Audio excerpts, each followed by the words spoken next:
This is not breaking news. This is not a scandal. This is not about one person.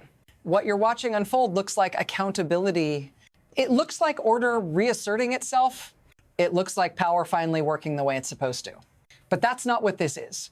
What just happened didn't close a chapter. It opened a system that doesn't need tanks, doesn't need speeches, doesn't even need you to agree with it. It only needs one thing: silence and time, because while attention was pulled toward a single dramatic moment, something much larger quietly locked into place. Something patient, something structural, something that benefits when the story stays small. If you stay with me, you'll see why what looked like control was actually release, why a moment framed as strength may have transferred leverage instead, and why this pattern doesn't end here. If this kind of analysis matters to you, stay with me. Because once you see the mechanism, you can't unsee it. And what comes next moves fast. I want you to notice something. Power didn't change hands because of courage. It didn't move because of law. It didn't even move because of force. It moved because of who controls the exit. Right now, the global system isn't run by presidents or parliaments. It's run by access. Access to money, access to markets, access to survival. And the quiet truth is this: the system no longer punishes failure. It rewards dependency. When a country is cut off, sanctioned, isolated, and labeled untouchable, the story says that's discipline. That's pressure. That's leverage. But in reality, isolation does something else. It narrows choices. It concentrates need. It turns desperation into a bargaining chip. And the actor best positioned to exploit that moment is not the one shouting the loudest. It's the one waiting with capital, contracts, and patience. This is how control works now. Not through takeover, through replacement. And once replacement begins, it doesn't announce itself. It just becomes normal. That shift didn't happen overnight. It took years. And that's where this really starts. Before this, power used to look loud.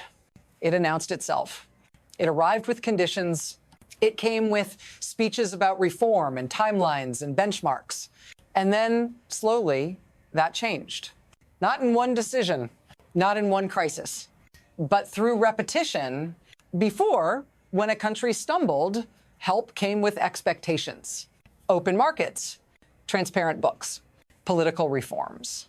Now, help comes with something else: infrastructure, liquidity, no questions. Before, debt was a warning sign. Now, it's a bridge. Before, dependence was treated as failure. Now, it's framed as partnership. This shift didn't trigger alarms because it felt practical, efficient, even humane. When systems stop working, people don't look for philosophy. They look for solutions. And the most dangerous changes are the ones that feel reasonable in the moment. No rupture, no drama, just a new normal settling in.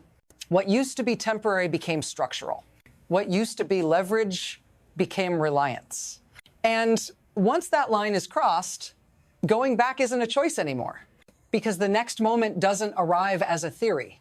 It arrives as a shock. The shock didn't arrive as a surprise.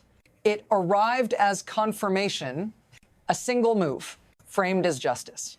Presented as resolution, a leader removed, charges announced. A moment designed to feel final. And for a brief second, it worked. Headlines treated it like closure, proof that pressure eventually pays off, that isolation, sanctions, and time had finally broken the system. But look closer, because what actually happened was not an ending. It was a severing.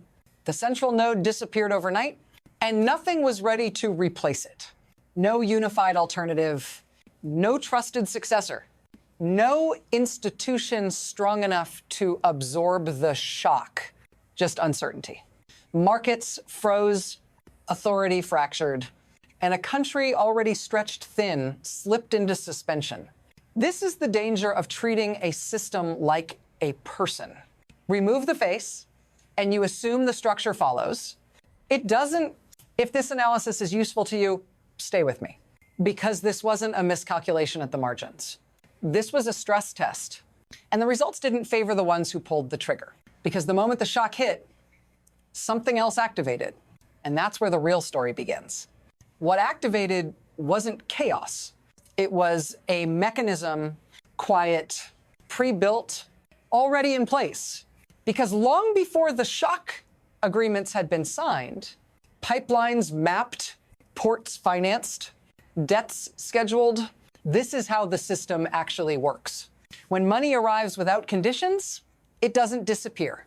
It embeds into infrastructure, into logistics, into contracts that don't expire when governments do. The benefit flows one way. Stability for the lender, flexibility for the borrower until flexibility runs out. And when it does, the damage doesn't land on the balance sheet of the one who provided the capital. It lands on the population that depends on what was built. Energy moves outward. Payments move inward. Control stays upstream. No occupation required. No flag raised, just leverage that deepens every time alternatives shrink. The brilliance of this system is that it looks like help. It sounds like cooperation. And by the time it feels like dependence, the exit costs more than staying. That's the trap. And once a country enters it, the next crisis doesn't weaken the system. It strengthens it because the next moment comes faster. Now the pace changes. Everything speeds up. Decisions get smaller. Windows get shorter. Mistakes get more expensive. Authority fragments. Institutions stall. Confidence drains. Credit tightens. Supplies reroute. Energy flows don't stop, but they change direction.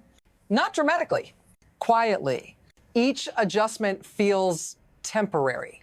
Each workaround feels reversible until they aren't, because every crisis pulls on the same thread. And each time, the system responds the same way. More financing, more guarantees, more control embedded deeper into the structure. There is no pause to reassess. No time to rebuild leverage. Only pressure to keep things running. So contracts are extended. Assets are pledged. Future capacity is traded for present stability. This is how acceleration works. Not through collapse, through continuity at any cost.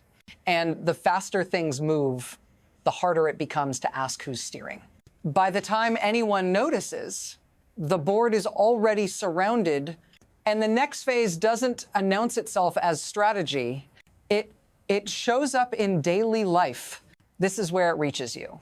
Not as policy, not as geopolitics, as friction. You feel it when prices stop making sense. When shortages don't have clear causes, when stability depends on decisions made far away by people you didn't vote for and will never see. You're told this is temporary, that the system is adjusting. That disruption is the price of order. But what's really happening is quieter. Risk is being transferred downward, outward, from institutions to households, from governments to individuals. You absorb the shock through cost, through uncertainty, through choices that feel smaller every year. And the most unsettling part is that none of this feels dramatic. It feels administrative, inevitable. If this analysis resonates with you, stay here. Share it, because visibility is the one thing this system doesn't benefit from. What's happening to you isn't accidental. It's the human interface of a structural shift. And it doesn't stop at borders. It scales. What starts locally never stays there. Because once a system proves it can absorb instability and turn it into leverage, it travels. Ports don't just move goods. They move alignment. Debt doesn't just finance projects. It synchronizes decisions. Energy contracts don't just guarantee supply. They lock in futures. What looks like a bilateral arrangement becomes a pattern, then a corridor, then a network, and suddenly choices made in one country ripple outward. Shipping routes adjust, prices recalibrate. Diplomatic language shifts, not because anyone declared a new order, but because enough nodes tilted the same way. You see it when countries stop coordinating with old partners.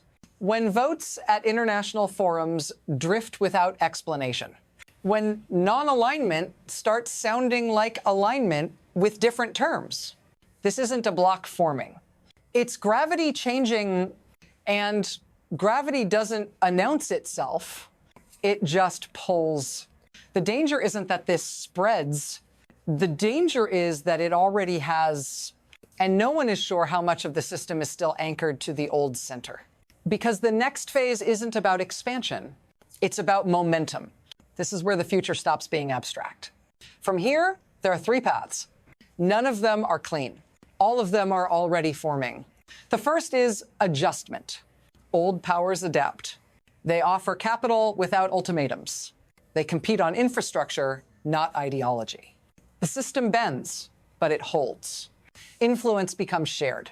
Fragile, but functional. The second is erosion. Nothing breaks all at once.